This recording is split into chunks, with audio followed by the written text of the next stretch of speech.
Hi, everybody. It's Lisa Murray here with another Martini Talks, and I'm here with one of my friends.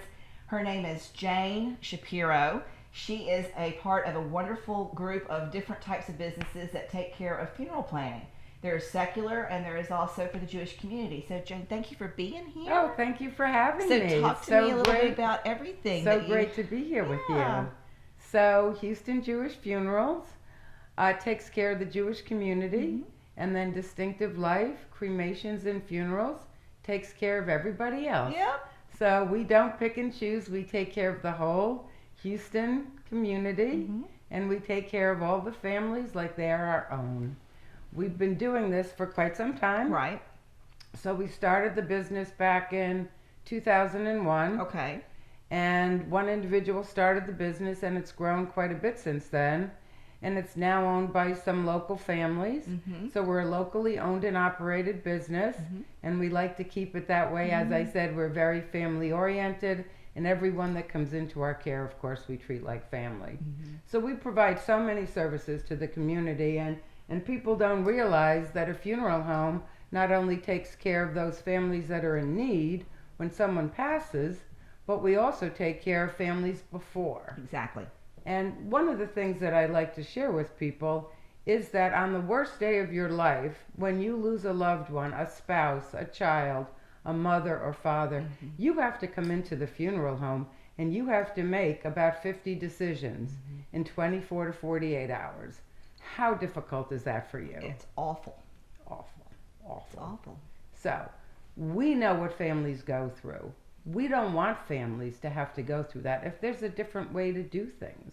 So, what I do for the organization and for the community is I really try to be an educator and do outreach in the community with synagogues, with organizations, with churches, with different groups. Really try to spread the word about how to make it not so difficult. We want to take the pressure off of you. We want to provide that peace of mind. We want you to know that if you do it ahead of time, you're not leaving your spouse or your children to handle it. One of the first things I always ask people is, who knows you best? You. You know you best. Yeah. If you were to die tomorrow, would your spouse know exactly what your day was going to be like? The music you want, the people, the things you want people to remember? Would they know all those things about you?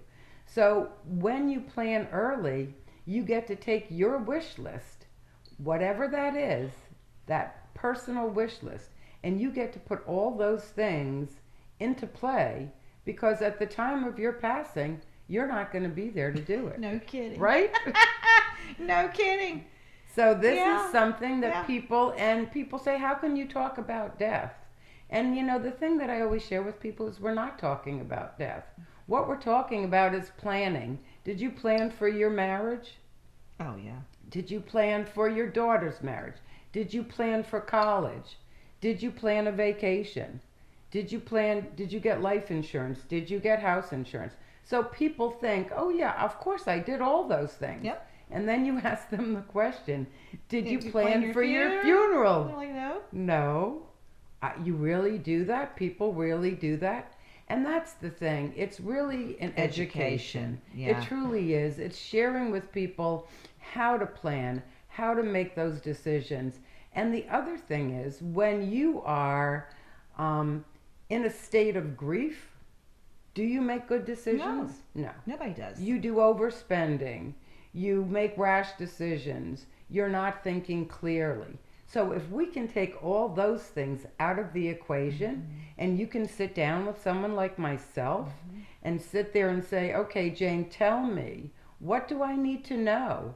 And so we start off by saying, what do you know? If they know a little bit, we go from there. Right. If they know nothing, then I We just start. talk about, here's the process. These are the things you have to think about.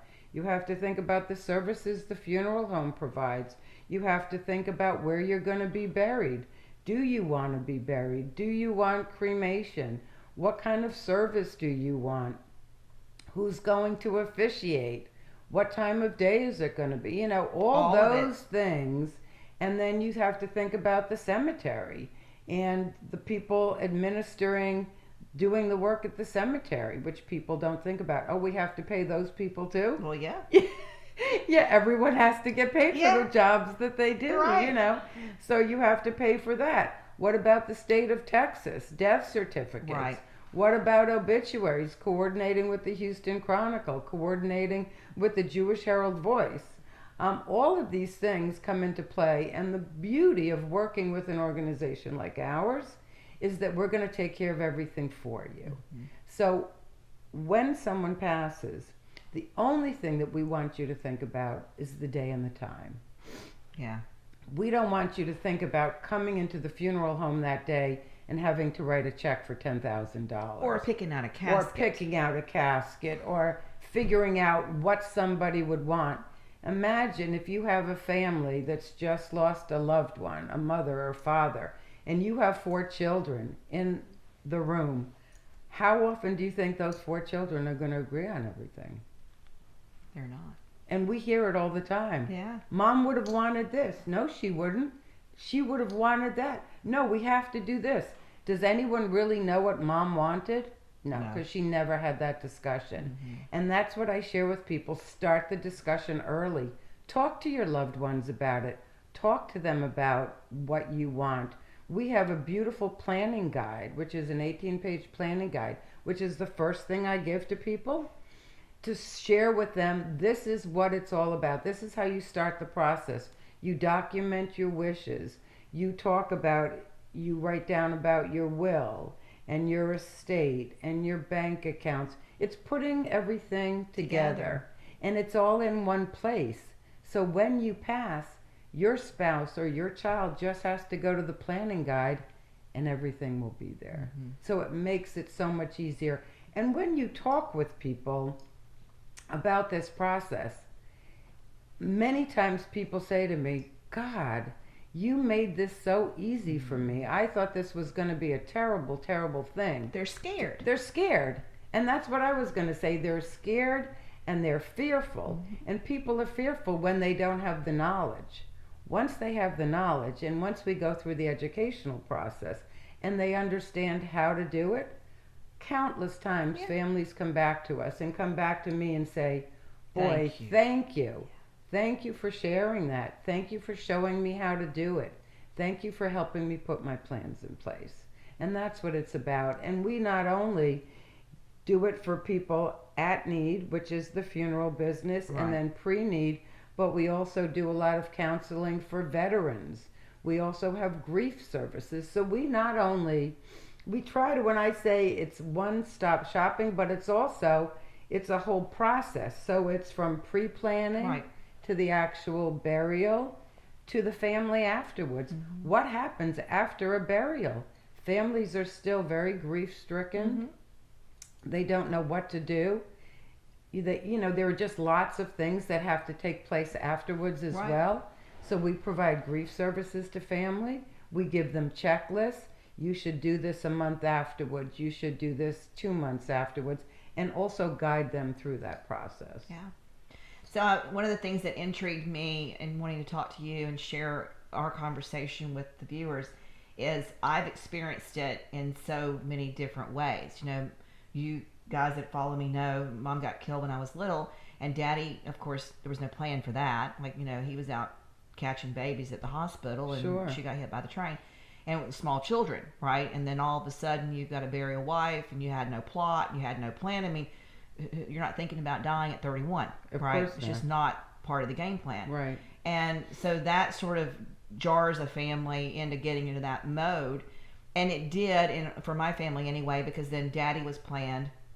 And then Nana, who lived to be 102, that was the most fantastic transition ever, because Sure. we knew what she was wearing. We knew it was already picked. It was already paid for. It was already done.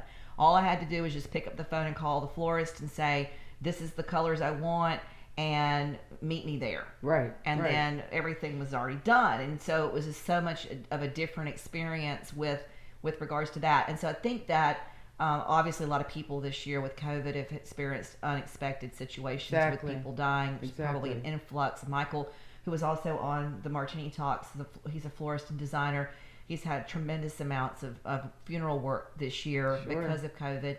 And it made me want to reach out to you as well because there's so many people that may not realize the service is offered in Houston and Dallas. We didn't mention that. There's also another have Dallas, division. We have Dallas Jewish and Distinctive Life in Dallas as well. So we function right now out of Houston and out of Dallas, but we're in the process of building throughout the country, and we'd like to expand throughout the country, still keeping it that small center.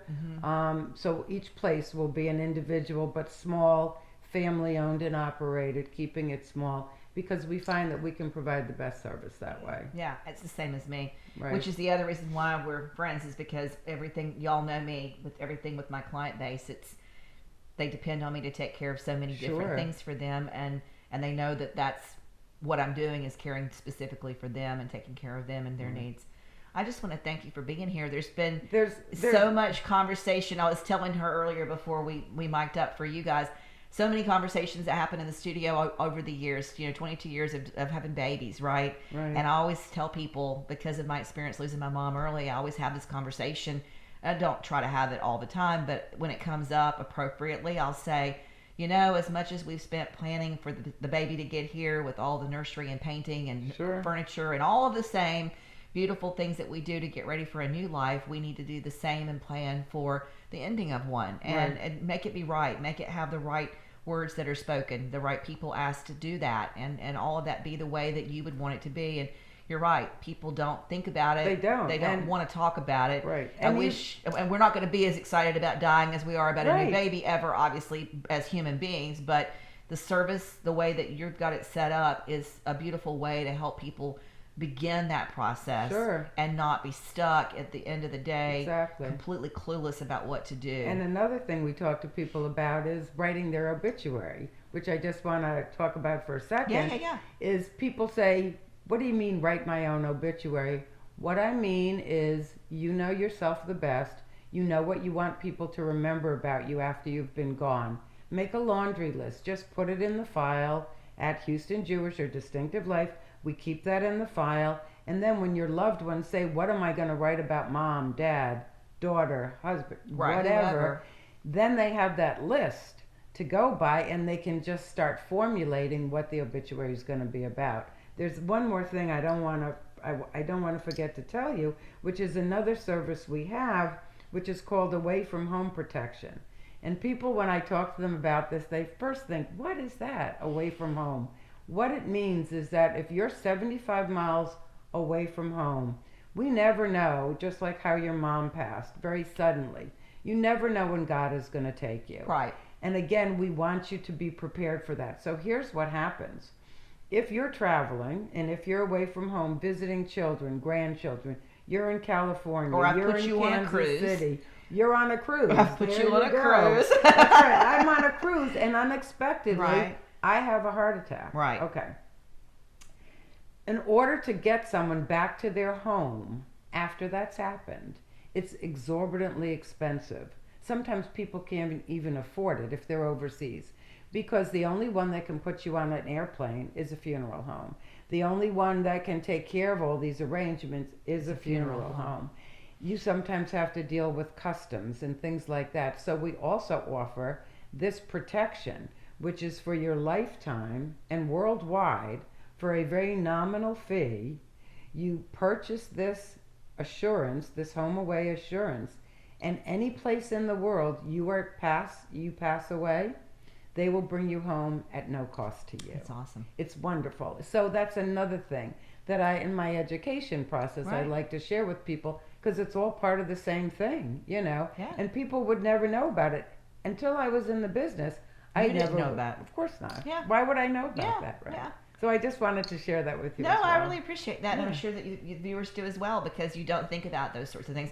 And it happens a lot. Oh, it does. I mean, even in my small little world of Alisa Murray, I've had at least 2 I can think of off the top of my head that passed away while on vacation. Exactly. And they weren't in the country. They were away. Right. I know someone, that husband and wife went on a second anniversary of their marriage. They'd been married 20, 30 years, and they decided to go to Costa Rica.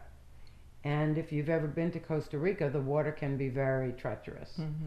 So they went out, they were going for a swim. The wife decided to stay on the sand and watched while the husband went out with his friend. The friend came back and the husband didn't. And so, was that expected? Of course not. No. Was that the freakish accident? Yeah. Of course it was. But then you have to know, if things like that happen, how are we going to deal with it? Right. You know. Right. So that's the kind of thing. It's all about being prepared. It's all about getting rid of that fear. It's all about talking to your loved ones. And it gives you an opportunity to get closer, actually, also. Yeah, I mean, So I it's think really nice. it's, you know, I've been teasing people for years, and I told you about that. They all know that we're cremating me and putting me in a Louis Vuitton. And I want, you know, the Versace coat on the table and my wig on top of the Louis Vuitton. And I have the whole thing planned, and I've spoken it in the universe over and over and over and over again. So I'm going to come haunt somebody that doesn't do it my way. There you go. But I am going to actually sit down and write it down and use your planner to do that. And, Wonderful. And probably connect with you guys about getting that sort of stuff set up. Because we Great. won't be...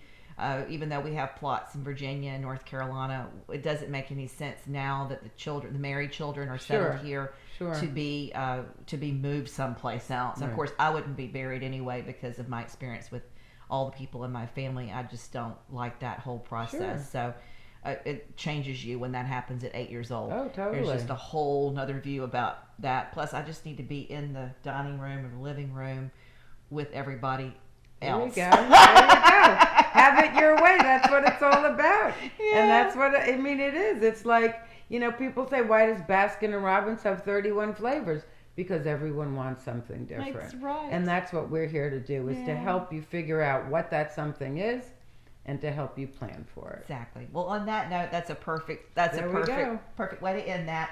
Listen, I hope you guys have found some value in this. In the episode information below, I'll have all the details on how to get connected and to get a planner and get a meeting set up, whether you are wanting to plan a Jewish funeral or whether you want to plan a secular funeral. You're certainly going to be able to find all of those wonderful resources and different things with you guys. And I just really appreciate you being here today. It was great, and thank you for having me. I really loved being here. No, thank you. Thanks. Don't forget to like and share and ring that bell so that you're notified each week when we drop a new episode. We'll see you soon. Take care. Take care. Bye-bye.